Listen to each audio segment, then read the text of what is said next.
नमस्कार स्टूडेंट, स्वागत है आपका फार्मा वाला के अंदर। पिछली क्लास के अंदर हमने स्टूडेंट पढ़ा था introduction of human anatomy and physiology and terminology. जो कंप्लीट टर्मिनोलॉजी थी स्टूडेंट, उसकी हमने कंप्लीट स्टडी कर ली है और उनकी जो ह्यूमन एनाटॉमी एंड फिजियोलॉजी, उनके कंप्लीट जो स्कोप है उनकी हमने स्टडी कर ली स्टूडेंट।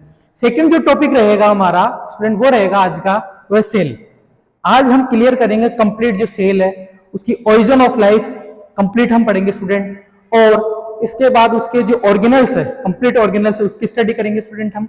और उसके बाद जो है सेल डिवीजन है उसकी हम स्टडी करेंगे स्टूडेंट। तो बनी रही है हमारे साथ फार्मा वाला के अंदर, हम आपको एक क्वालिटी एजुकेशन प्रोवाइड करवाने की कोशिश करेंगे स्टूडेंट।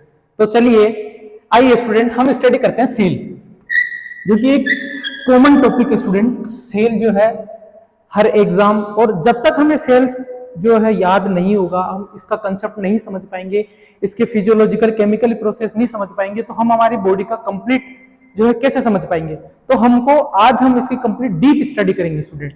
देखिए सेल, सबसे पहले हम पढ़ेंगे स्टूडेंट कि इसकी डेफिनेशन क्या है। ओके, तो जो है सेल की जो डेफिनेशन है स्टूडेंट, वो क्या है? Smallest and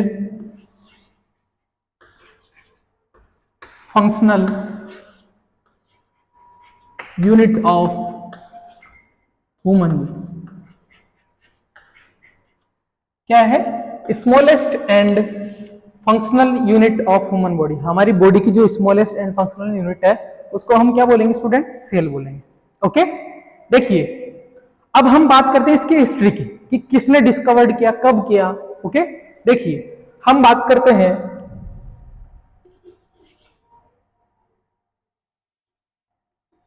cell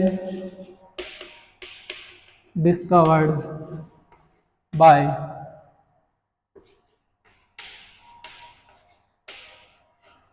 Robert hooks.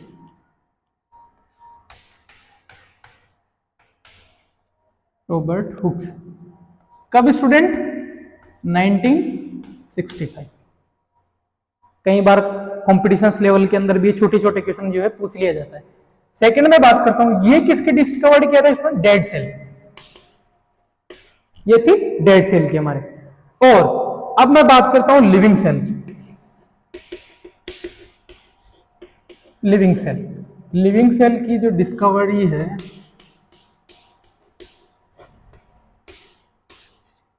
ये की है स्टूडेंट एंटोन वॉन लीवनहॉक। इसने कब की स्टूडेंट? इसने की 1974 के। ओके, एक और हम डिस्कवरी की बात करते हैं, discovered of nucleus. Discovered of nucleus is Robert brown. इन्होंने कब की स्टूडेंट? 1831। 1831 के अंदर जो न्यूक्लियस है, हमारी सेल्स का जो ब्रेन वाला पार्ट है, जो सेल्स का ब्रेन बोलते हैं जिसे, और हमारी बॉडी, हमारी जो सेल्स उसको कंट्रोल करता है, वो कंट्रोल करता है न्यूक्लियस। तो न्यूक्लियस की डिस्कवरी किसने की है? रॉबर्ट ब्राउन ने। कब की स्टूडेंट? 1931 के अंदर। ओके, देखिए अब मैं बात करता हूं सेल की। जो सेल है, सेल का फॉर्मेशन कैसे हुआ? सेल का फॉर्मेशन बताने से पहले स्टूडेंट मैं आपको बताना चाहूंगा कि जो ओरिजिन ऑफ लाइफ, जो हमारे जीवन है उसकी उत्पत्ति है, वो कैसे हुई। ओरिजिन ऑफ लाइफ ये मैं आपको बताना चाहूंगा स्टूडेंट। देखो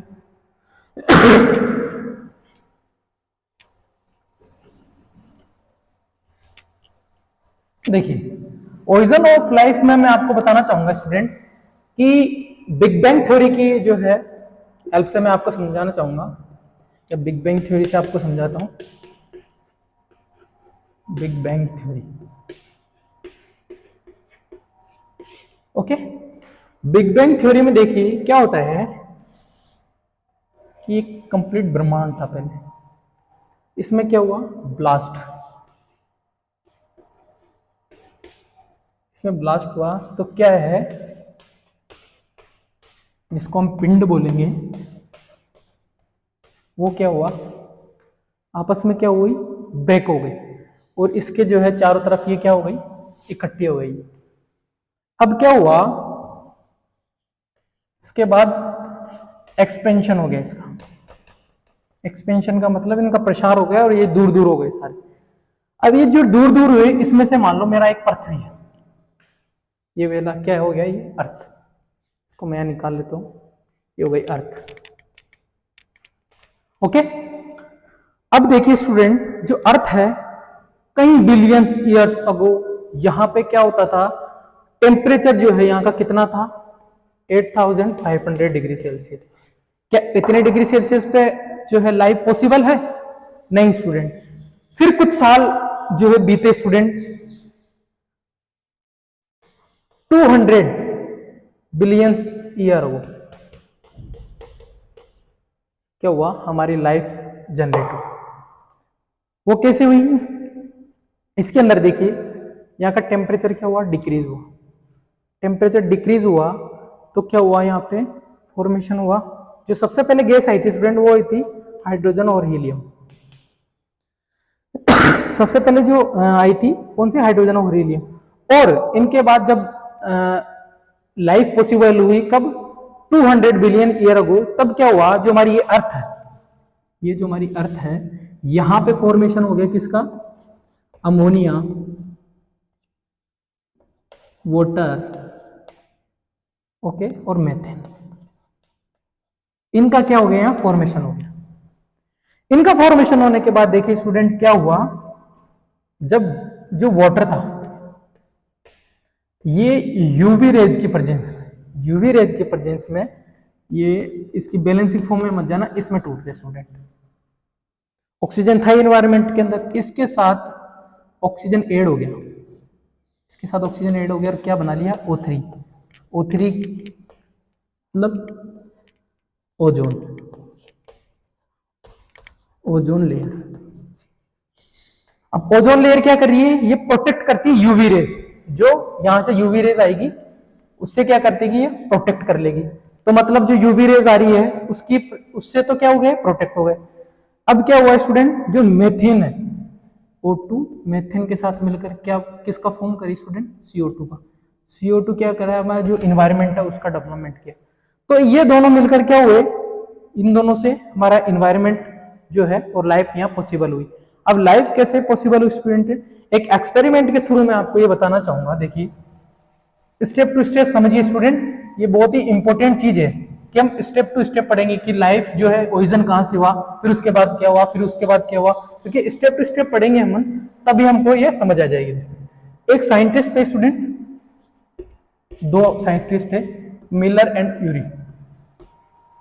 इन्होंने क्या हुआ, जिस टाइम उस टाइम पे जो कंडीशंस थी वो कंडीशंस यहाँ पे अप्लाई कर दी। जैसे मान लो यहाँ प्रेशर था तो उन्होंने प्रेशर अप्लाई कर दिया, और यहाँ पे जो है प्रेजेंट था क्या क्या, मेथेन, अमोनिया, वाटर, यहाँ उन्होंने प्रेजेंट कर दिया। और मान लो उस टाइम हाई प्रेशर था तो यहाँ पे हाई प्रेशर जो है यहाँ अप्लाई करवा दिया। ओके, और यहाँ पे जो है इलेक्ट्रिक करंट थे उस टाइम, तो इलेक्ट्रिक करंट यहाँ प्रोवाइड करवा दिया। और जो टेम्परेचर बहुत ज्यादा था यहाँ, तो 8000 डिग्री सेल्सियस जो है यहाँ पे अप्लाई करवा दिया। अब ये जो चक्र है कई बार चला, ये चक्र है कई बार चला, और उस साइंटिस्ट ने यहाँ से एक मॉलिक्यूल लिया, यहाँ से एटम दिया और उसको आइडेंटिफाई किया, तो वो क्या निकला स्टूडेंट, वो निकला amino acids. Group of amino acid किसका फॉर्मेशन करते हैं, प्रोटीन का। तो हमारी बॉडी किसकी बनी हुई होती है, डीएनए मटेरियल किससे बना हुआ होता है, प्रोटीन से। तो ये जो है क्या हुआ, हमारी जो लाइफ है उसकी उत्पत्तियां। अब इस प्रोटीन में मान लो कि एक एटम था, इस प्रोटीन के अंदर मान लो एक एटम था। देखो मैं आपको एक सीरियल वाइज बताऊंगा। देखो ये एक एटम है, ये एक एटम वहां से हमको मिल गया। अब एटम और एटम जब कंबाइन होंगे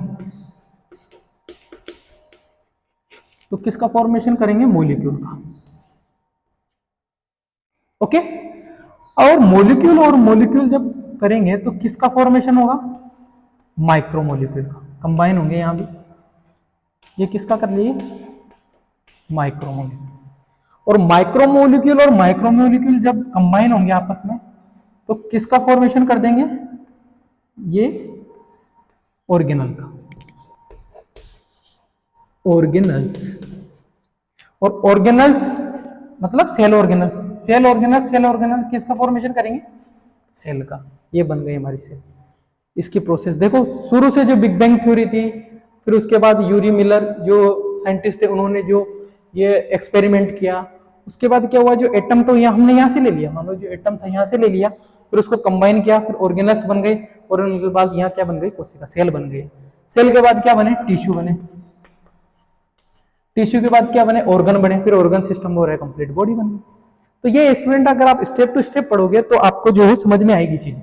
ओके, तो ये जो है हमारा इसका जो हिस्ट्री था वो हमने कंप्लीट पढ़ लिया। तो ये जरूरी होता है स्टूडेंट, हमारे अंदर जो कोई भी डाउट्स है वो नहीं रहने चाहिए, कंप्लीट जो भी चीजें हैं हमको खुलकर जो है खुलकर हमें पूछनी चाहिए और खुलकर हमें समझानी चाहिए स्टूडेंट। ओके, तो हमने इनकी जो कंप्लीट हिस्ट्री थी कि किस तरीके से जो है लाइफ की जो उत्पत्ति हुई, ओरिजिन ऑफ लाइफ, वो हमने समझाने की कोशिश की है स्टूडेंट। ओके, अब हम चलते हैं स्टूडेंट सेल की तरफ कि सेल के अंदर क्या क्या होता है और किस किस तरह से फंक्शन करते हैं जो सेल ऑर्गेनल्स है, उनका पर्टिकुलरली फंक्शन क्या होता है, वो कंप्लीट हम स्टडी अब करेंगे स्टूडेंट। ओके, आप जो है बड़े ध्यान से इस वीडियो को देखते रहिए स्टूडेंट और नोट करते रहिए, आपको जो है कोई भी डाउट नहीं रहने दूंगा, मैं आपसे ये प्रॉमिस करता हूं स्टूडेंट। ओके, देखिए अब मैं बात करता हूं सेल्स की, तो मैं कोशिश करता हूं कि एक डायग्राम ही बना लेता हूं सेल्स का।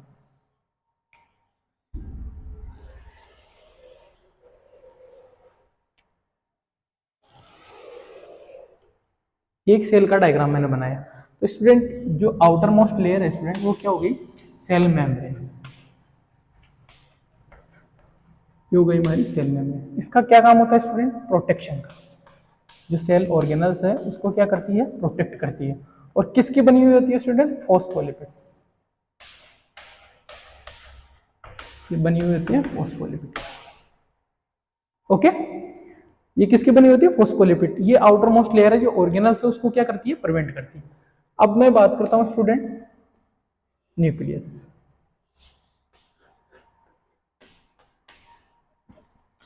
ये क्या है स्टूडेंट, ये है हमारा ब्रेन ऑफ सेल। ये क्या करता है, कंट्रोल करता है, कंट्रोल ऑफ सेल। जो सेल है उसको क्या करता है, ये कंट्रोल करता है स्टूडेंट, कौन, न्यूक्लियस। और इनके अंदर क्या प्रेजेंट होते हैं, जेनेटिक मटेरियल, इसके अंदर प्रेजेंट होता है जेनेटिक मटेरियल, जिसमें आरएनए, राइबोन्यूक्लिक एसिड और डीऑक्सीराइबोन्यूक्लिक एसिड, डी इसके अंदर इंक्लूड हो। और इसके अंदर जो है ये क्या होती है, एक न्यूक्लियर, ये तो न्यूक्लियस हो गया, इसके अंदर प्रेजेंट है, ये होगी न्यूक्लियर मेम्ब्रेन, ये हो गई स्टूडेंट न्यूक्लियर मेम्ब्रेन। ये क्या प्रिवेंट कर रही है, जो डीएनए जेनेटिक मटेरियल उसको क्या करेगी, प्रिवेंट करेगी इसको। ओके, अब हम चलते हैं स्टूडेंट नेक्स्ट जो है हमारा ऑर्गेनल्स है उसकी तरफ।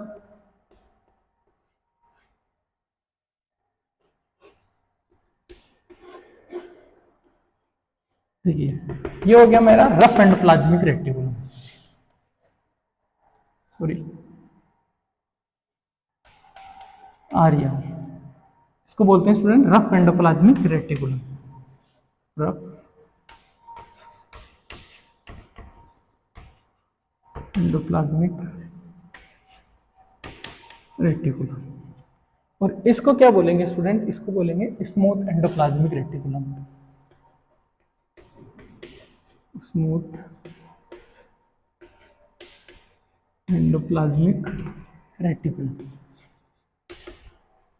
ओके, देखिए रफ इसलिए बोलेंगे कि इसके ऊपर जो प्रेजेंट है वो क्या है, राइबोसोम्स।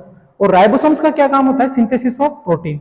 तो जो रफ एंडोप्लाज्मिक रेटिकुलम है इसका क्या काम होगा, synthesis of protein and store, synthesis भी करेगी और यहाँ क्या करेगी, स्टोर भी करेगी। स्मूथ एंडोप्लाज्मिक रेटिकुलम में क्या होगा स्टूडेंट, यहाँ होगा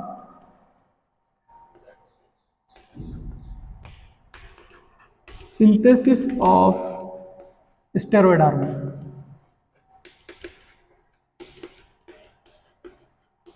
किसका सिंथेसिस होगा, स्टेरॉइड हार्मोन। और क्या यूज होगा, डिटॉक्सिफिकेशन, डिटॉक्सिफिकेशन का भी इसके अंदर क्या होगा, यूज होगा। ओके, ये हो गया स्मूथ एंडोप्लाज्मिक रेटिकुलम। इसका क्या काम है, डिटॉक्सिफिकेशन और स्टेरॉइड हार्मोन का सिंथेसिस करना। और रफ एंडोप्लाज्मिक रेटिकुलम का क्या है, सिंथेसिस ऑफ प्रोटीन और स्टोर करना। अब मैं बात करता हूं स्टूडेंट इसके अंदर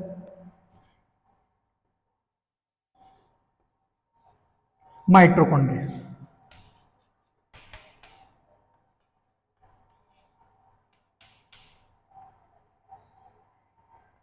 माइटोकॉन्ड्रिया, माइटोकॉन्ड्रिया क्या बोलते हैं स्टूडेंट, पावर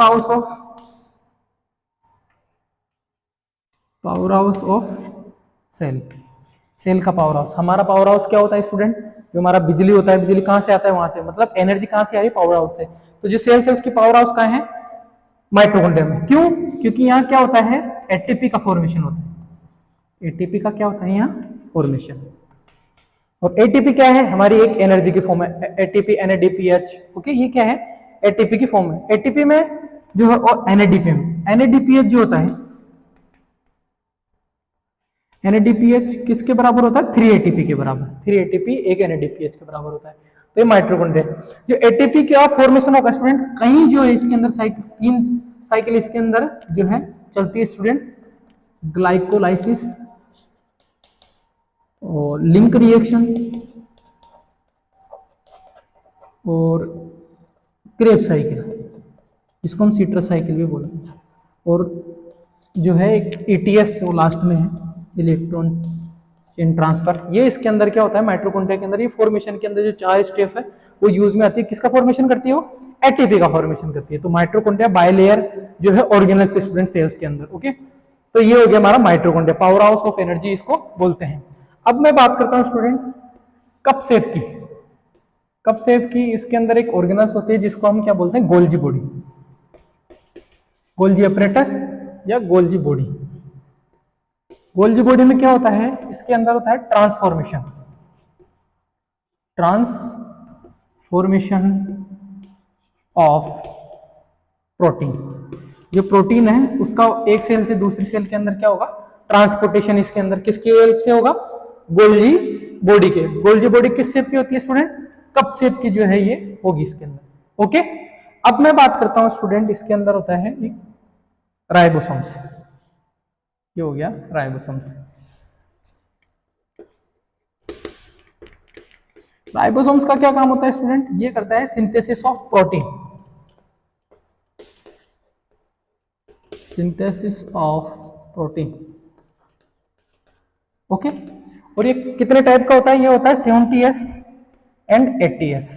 जो प्रोकैरियोट ऑर्गेनल है उसके अंदर 70s प्रेजेंट होता है, और जो यूकैरियोट्स है उसके अंदर कितना प्रेजेंट होता है, 80s राइबोसोम्स जो है इसके अंदर प्रेजेंट होता है स्टूडेंट। अब मैं बात करता हूं और ऑर्गेनल्स की। देखिए ये हो गया मेरा लाइसोसोम्स, ये हो गया लाइसोसोम्स। अब इस लाइसोसोम्स की मैं बात करता हूं तो देखिए इसका जो फीचर है, फीचर की मैं बात करूंगा तो इसमें क्या हो रहा है, सबसे पहले high concentration of HCL, high concentration of HCL इसके अंदर प्रेजेंट होगा। तो ये क्या है, इसकी एक नेचर भी होगी फैगोसाइटोसिस नेचर। इसका मतलब ये है स्टूडेंट कि कोई भी जो फॉरेन पार्टिकल्स है, फॉरेन पार्टिकल्स हमारी बॉडी के अंदर आते हैं या कोई भी इन्फेक्टिव एजेंट हमारी सेल्स के अंदर आते हैं, ये क्या करेगी, देखिए इसकी फिजियोलॉजिकल प्रोसेस क्या होगी कि ये इस शेप की होगी।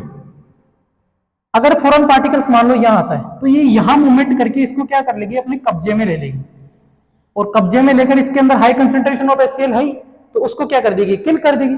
किल करते ही हम क्या क्या होता है, हमारी इम्यूनिटी वो स्ट्रांग होगी, जो फॉरेन पार्टिकल्स अटैक कर सकता है वो अटैक नहीं करेगा। तो इसका जो है एसेंशियल वर्क है। और इसका एक ड्रॉबैक भी है स्टूडेंट, इसको हम क्या बोलते हैं, सुसाइडल सेल भी बोलते हैं, इसको सुसाइडल ऑर्गेनल्स भी बोलते हैं, सॉरी। देखिए इसको इसलिए बोलते हैं स्टूडेंट, अगर गलती से फट गया, क्या होता है कहीं चोट, बचपन में भी हमारी माँ हमारे पिताजी कभी हमें मारते हैं तो पता लगता है कि यहाँ से नीली नीली पड़ जाती है। उसका यही जो हिस्ट्री इसकी यही है कि जब हमारी सेल्स के ऊपर प्रेशर अप्लाई होता है तो क्या होती है, जो हाई कंसेंट्रेशन ऑफ एचसीएल इसके अंदर प्रेजेंट होता है तो ये थैली है ये फट जाती है। अगर ये थैली फट गई तो इस कंप्लीट जो सेल्स है इसके अंदर क्या होगी, फैलेगी, और ये कंप्लीट ऑर्गेनल से ये क्या हो जाएंगे, डैमेज हो जाएंगे, किल हो जाएंगे। तो जो और वहां पे जो किल होंगे ऑर्गेनल्स, तो ये क्लियर और वो कलर अपीयर करेंगे, कौन सा, ब्लूइश कलर। इसलिए जो बोलते हैं कि मारने के बाद जो लील पड़ती है उसका जो है मेन रीजन यही है। कई रीजन और भी है इसका, बट मेन रीजन क्या है कि जो हाइड्रोक्लोरिक एसिड है वो इसके अंदर फैल जाता है और ऑर्गेनल से वो क्या हो जाते हैं, डैमेज हो जाते हैं। ओके, अब मैं बात करता हूं नेक्स्ट जो ऑर्गेनल्स है हमारा, मैं बात करता हूं माइक्रोट्यूब्यूल्स। ओके, नेक्स्ट जो है मेरा वो है माइक्रोट्यूब्यूल्स। माइक्रोट्यूब्यूल्स जो है थ्रेड लाइक स्ट्रक्चर की होती है स्टूडेंट, ये हो गई हमारी माइक्रोट्यूब्यूल्स।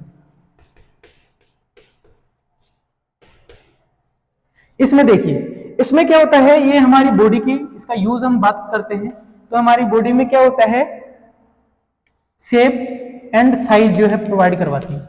जिस तरीके की मैंने बनाई, तो क्या होता है, अपन घर बनाते हैं, घर के अंदर हम पिलर लगाते हैं, तो पिलर क्यों लगाते हैं कि जो हमारा घर है वो शेप में रहे। इसीलिए जो माइक्रोट्यूब्यूल्स है हमारे सेल्स को क्या करती है, एक शेप प्रोवाइड करवाती है इसके अंदर। तो जो माइक्रोट्यूब्यूल्स है इसका भी एसेंशियल रोल है हमारी जो है सेल्स के अंदर। ओके, एक होता है माइक्रोफिलामेंट स्टूडेंट, मैं बात करता हूं यहीं पे माइक्रोफिलामेंट। देखिए,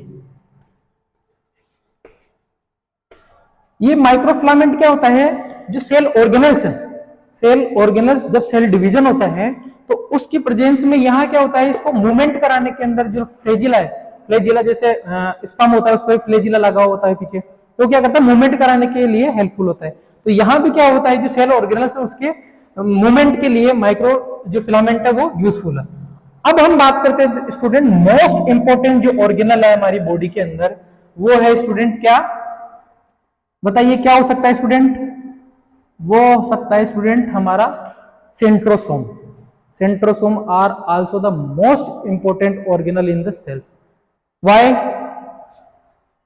बताइए स्टूडेंट क्यों हो सकता है, क्योंकि ये क्या करता है, हमारे सेल डिवीजन, जो सेंट्रोसोम है, जो सेंट्रोसोम है स्टूडेंट, ये क्या करता है, सेल डिवीजन। सेल डिवीजन जो हमारी डेड सेल है वो उसका यूज करके क्या करते हैं, सेल डिवीजन, मतलब जो नई सेल है उसका क्या करते हैं, फॉर्मेशन करते हैं। सेल डिवीजन में यही है स्टूडेंट, जो नई सेल है उसका फॉर्मेशन होगा यहाँ पे। तो इसके अंदर क्या होता है, देखिए आप ये बताइए स्टूडेंट कि सेंट्रोसोम कहाँ प्रेजेंट नहीं होता हमारी बॉडी के अंदर, कहाँ सेल डिवीजन हमारी बॉडी के अंदर नहीं हो सकता है। जो हमारी ब्रेन है, जो हमारा नर्व है, वहां पे क्या है, सेंट्रोसोम प्रेजेंट नहीं होता है, सेंट्रोसोम प्रेजेंट नहीं होगा। इसीलिए स्टूडेंट बोला जाता है कि अपनी सेफ्टी अपने हाथ है, अपनी लाइफ अपने हाथ है। इसलिए बोलते हैं कि आप कहीं भी ट्रेवल करो तो आप जो है बाइक पे हमेशा हेलमेट लगा कर करो, क्योंकि आपके हाथ पैर जब टूट जाएंगे तो वो तो आपके जुड़ जाएंगे स्टूडेंट। बट अगर आपकी खोपड़ी, आपके जो ब्रेन है, अगर वहां से नर्व टिश्यू आपके डैमेज हो जाएंगे तो वो कभी जो है रिपेयर नहीं हो सकते। क्यों, क्योंकि उसके अंदर सेंट्रोसोम प्रेजेंट नहीं होता। ओके, तो बिल्कुल सही कहा जाता है कि अपनी लाइफ अपने हाथ में होती है, तो बिल्कुल केयरफुल हो जाइए इस चीज के लिए। और जो अगर आप अभी तक नहीं लगाते हो तो आप सभी से रिक्वेस्ट है कि आज से जो आप कहीं भी ट्रेवल करो तो अपना हेलमेट हमेशा साथ लेके चलो। ओके, तो ये हो गया हमारा सेंट्रोसोम, किसके लिए, सेल डिवीजन और न्यू सेल जो है फॉर्मेशन के लिए ये हेल्पफुल है स्टूडेंट। जो सेल है, सेल के जो कंप्लीट ऑर्गेनल्स है लगभग हमने इसके अंदर स्टडी कर लिया है स्टूडेंट। एक दो और बच्चे, जैसे वैक्यूल्स है, इसके अंदर O2 जो है प्रेजेंट रहता है। ओके, जो रेस्पायरेशन के अंदर हेल्पफुल होता है। और यहाँ प्रेजेंट होता है जो क्या है, एक फ्लूइड होता है, विस्कस फ्लूइड होता है स्टूडेंट, जिसको हम क्या बोलते हैं, साइटोप्लाज्म वो बोलते हैं। वो भी क्या होता है, ट्रांसपोर्टेशन के अंदर जो है हेल्पफुल होता है हमारे। ओके, तो ये हो गए हमारे complete organelle system.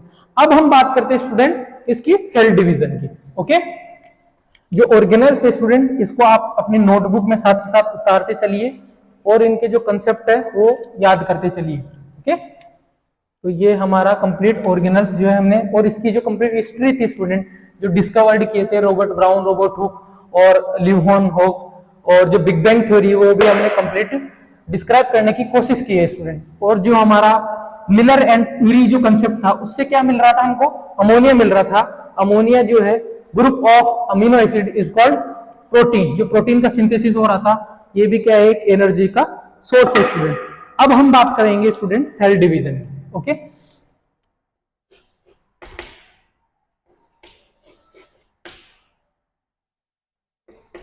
Cell division की अपन बात करते हैं स्टूडेंट। देखिए सेल डिवीजन दो प्रकार से होता है, मियोसिस एंड माइटोसिस, बट जो हमारे सिलेबस के अंदर स्टूडेंट वो माइटोसिस की जो फर्स्ट स्टेप है उसी को हम क्लेरिफाई करने की कोशिश करेंगे स्टूडेंट। देखिए सेल डिवीजन की अगर मैं बात करता हूं तो सेल डिवीजन दो फेज के अंदर होता है। कौन कौन सी? एक होता है एम फेज और एक होता है इंटरफेज।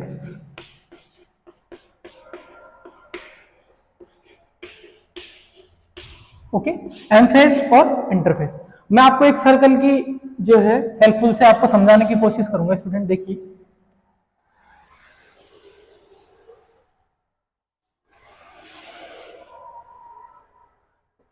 देखिए मैं डिवाइड कर देता हूं।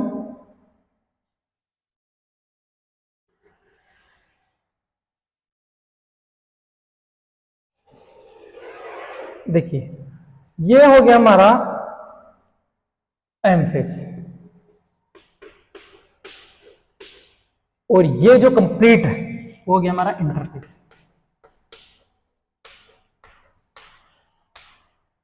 ओके, ये हो गया मेरा एम फेज और ये हो गया हमारा इंटरफेस। अब मैं बात करता हूं एम फेज। एम फेज में क्या होगा? ओनली सेल का डिवीजन। और यहां क्या होगा? इंटरफेज में सेल की ग्रोथ। ओके, यहां पे देखिए कितनी स्टेप होती है। जो सबसे बड़ी होती है इसके अंदर होती है G1 फेज, एक होती है एस फेज और एक होती है स्टूडेंट G2 फेज, और एक यहां भी आती है एक छोटी सी बिल्कुल जो है रेस्टिंग स्टेट आती है जिसे हम बोलते हैं resting stage, resting phase. Okay, देखिए G1 फेज, एस फेज को हम बोलते हैं सिंथेसिस फेज, इसको हम बोलते हैं सिंथेसिस फेज और G2 फेज। और जो डीएनए कंटेंट है उसका जो रेप्लिकेशन होगा वो होगा यहाँ पे, और जो सिंथेसिस है वो होगा यहाँ पे। यहाँ पे क्या होगा स्टूडेंट?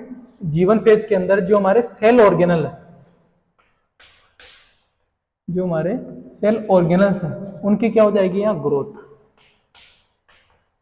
सेल ऑर्गेनल्स जैसे माइटोकॉन्ड्रिया हो गया, लाइसोसोम हो गया, गोल्जी बॉडी हो गया, उनका क्या होगा यहाँ? फॉर्मेशन। सिंथेसिस फेज के अंदर क्या होगा स्टूडेंट? जो डीएनए है, डीएनए की फुल फॉर्म क्या होगी? डीऑक्सोराइबो न्यूक्लिक एसिड।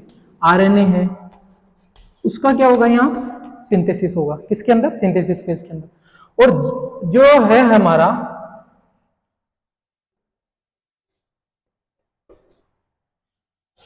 जो हमारा G2 फेज है, G2 फेज के अंदर क्या होगी?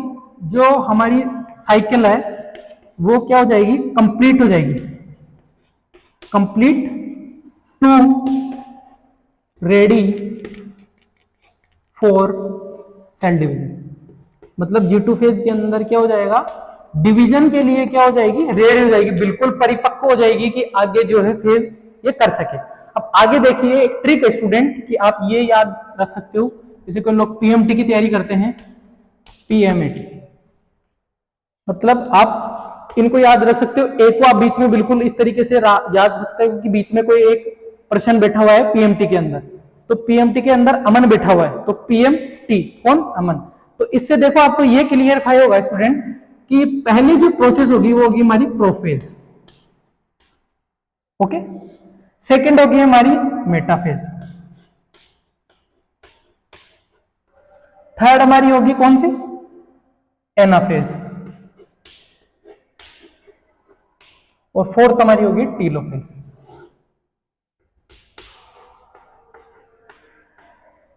ओके, ये होगी प्रोफेज, मेटाफेज, एनाफेज और टीलोफेज।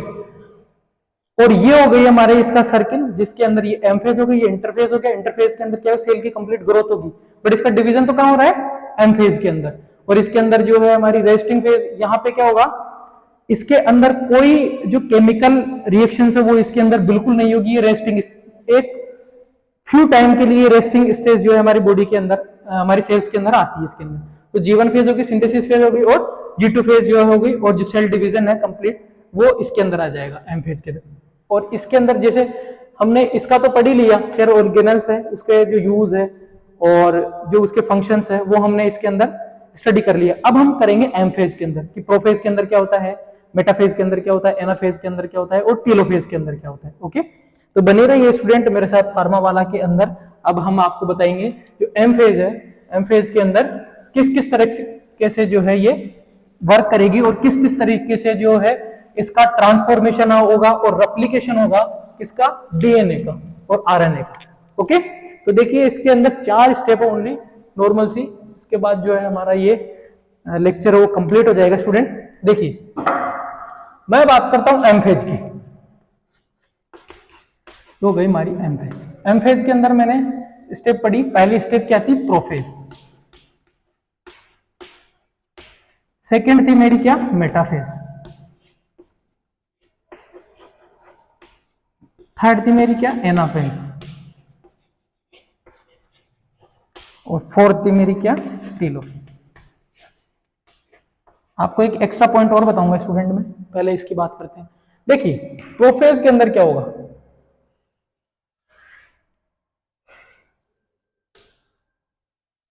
प्रोफेज के अंदर ये होगा स्टूडेंट कि जो क्रोमेटिड है वो अपीयर होने लग जाएंगे।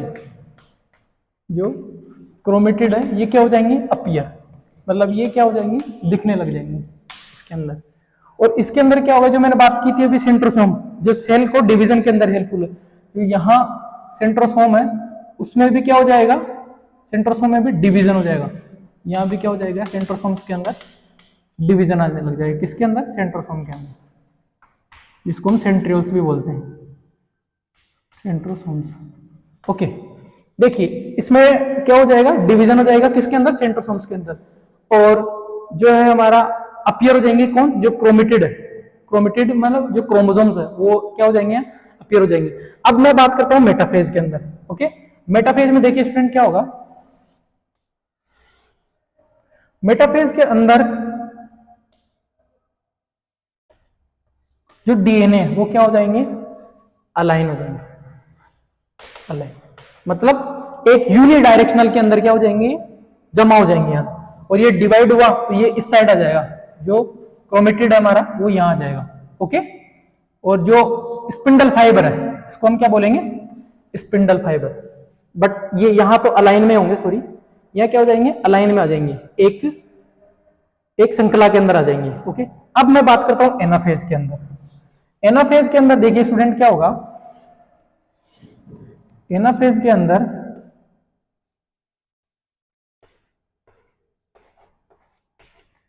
ये हमारा क्रोमेटिड,